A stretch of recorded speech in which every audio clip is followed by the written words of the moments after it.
Hey folks, this is Will, and I wanted to talk today about finding your fun at a Dystopia Rising Oklahoma event. Now, it's a weird way to start, right? Because it's a game. You should just show up and it should be fun automatically, right? Well, that's not 100% true, because one is if you've come from other types of LARP or even another Dystopia Rising event, it might take a moment to figure out, what thing you enjoy here. With us, we've got a lot of options, and there's no single way to play right. There's no one correct way. Honestly, as long as you're respecting the players and kind of being a good member of the community, which I mean the community of players, not necessarily the community of characters. That's different. And you're here to have a good time, and your good time doesn't come at the expense of others' good times. You can find something enjoyable with us, we hope. Now, when I talk about the community, one of the things that our event, our focus is above and beyond all the other stuff, is that when we tell stories, we can tell big giant stories, or we can tell very, very intimate stories that involve a single person. But these will all filter through the community. Stories grow through us sharing them. So I've got some ideas here and some tips and suggestions on how you can find what it is you're looking for with us. So to start, we're a live action role-playing event. And that means you physically portray a character that you have created that exists in our setting, the post-zombie apocalypse, right? So because you're playing a fictional person, that fictional person has things that they want to accomplish, things that they like, people that they don't like, things that they enjoy doing, which it's totally cool if the things that they enjoy doing and the things that you enjoy doing line up pretty well. That's okay. The story and the existing structure that we have is designed so that, if you're just getting into it, or if you've been at it for a long time, role-playing, a lot of the times you're going to find story coming to you. And what we mean by that is every event, while we are actively sending out story, we send out at least 3 specific encounters an hour, sometimes more. And because of that, we deliberately make sure that they are a variety of styles. So some of them might be focused on heavy emotional drama. Some might be focused on,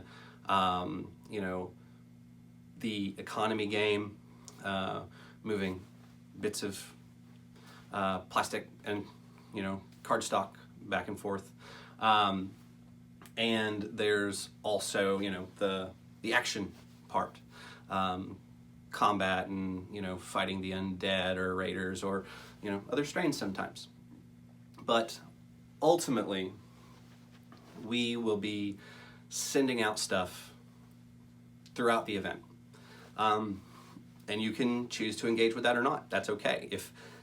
If that story, like if you find yourself only being drawn to some of it, that's okay. You don't have to interact with every extra that pops out of our operations. That's okay. Now, we're going to try and present as much of that story content to you as possible, but it's your call on if you engage.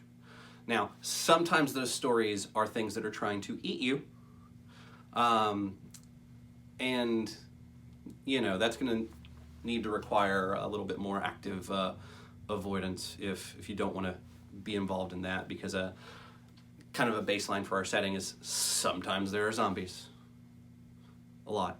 But there are a lot of people that are at the event that's their thing. So if it's not, like if you don't like the stick fighting part of stuff, find somebody or multiple somebodies who like that, and you won't have to worry about it as much. But you know, the notion of adventure, you know, kind of like Lord of the Rings, like the Fellowship, kind of getting together and going out and facing, you know, impossible odds.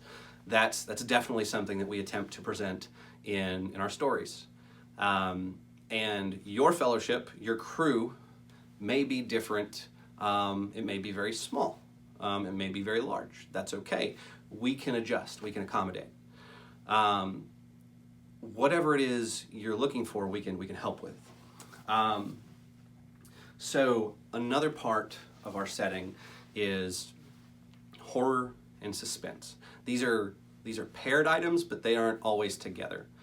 You know, walking through the dead of night, trying to get from place to place, hoping that you don't get eaten, or you know, the more stock horror tropes of, you know, having to evade slashers and stuff like that, or you know, hordes of the undead, which is a thing that happens.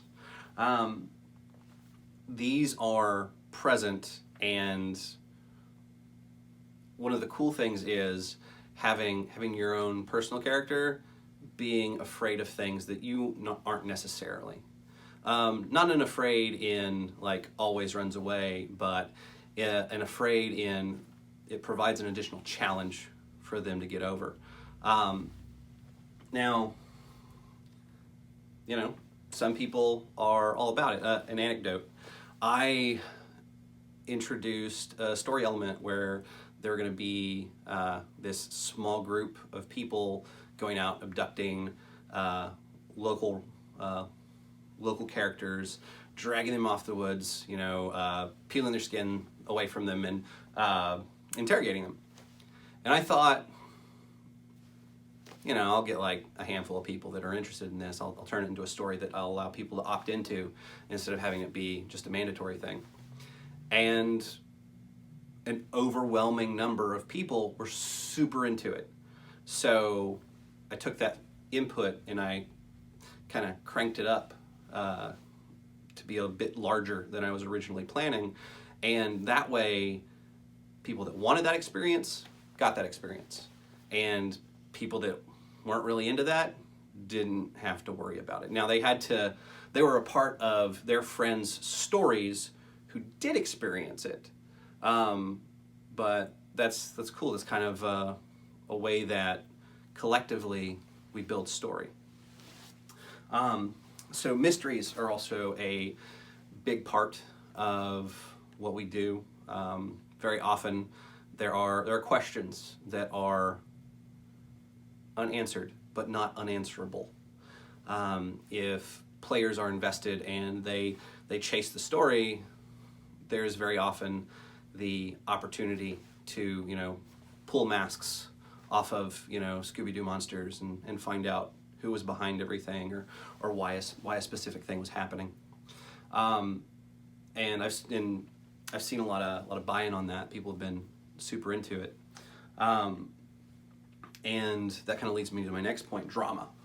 Like, drama can be something that is sent from the story side of things and delivered to the player, or it can be something that is shared between players.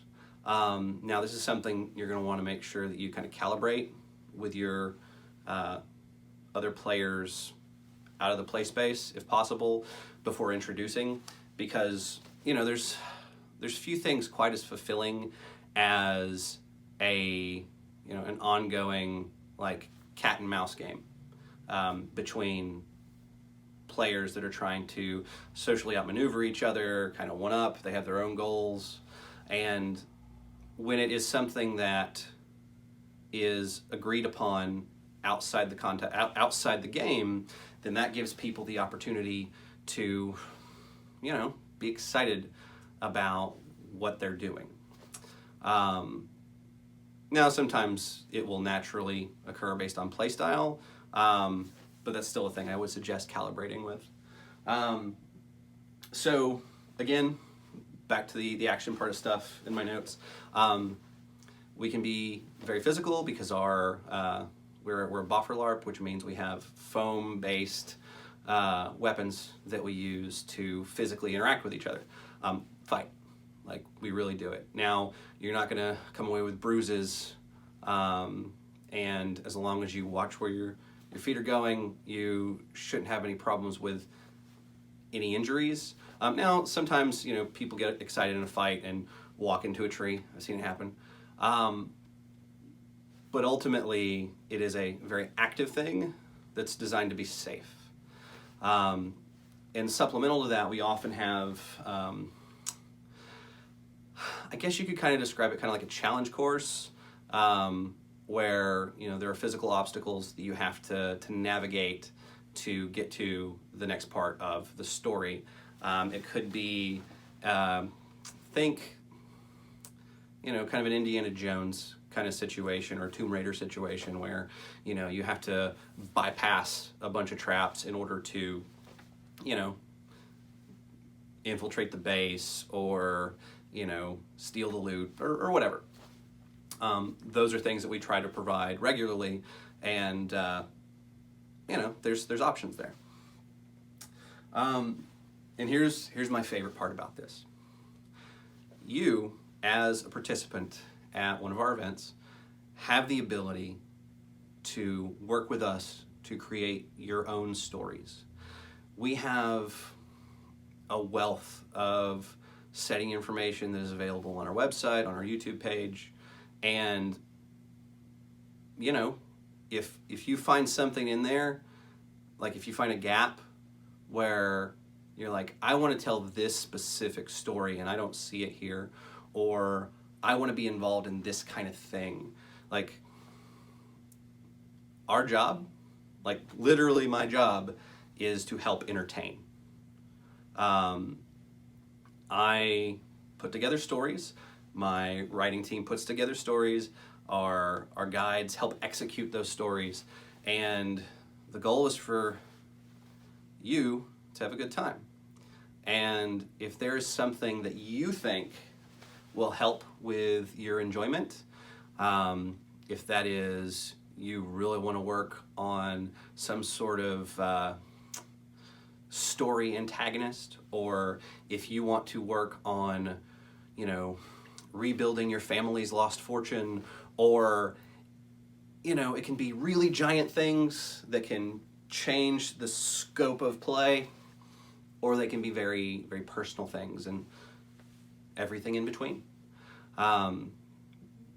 So you as a player at a Dystopia Rising Oklahoma event have a lot of options. And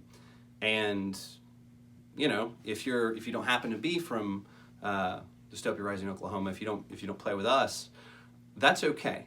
A lot of these things that I've said apply to a lot of other folks that run LARPs, because we want to help you have a good time. We're here to entertain.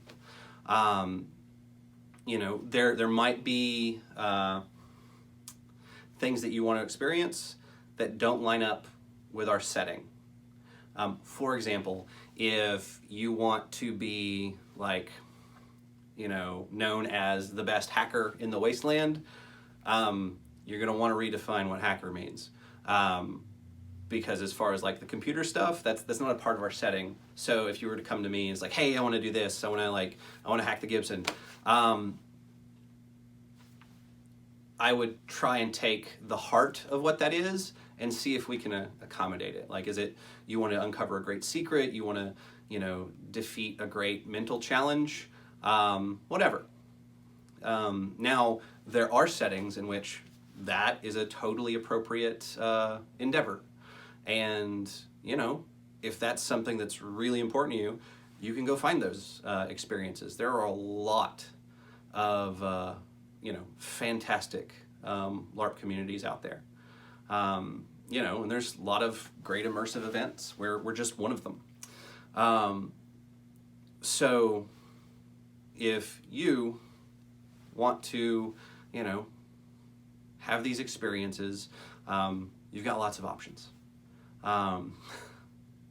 Thank you so much for sharing your time with me, and I hope to see you in the wasteland.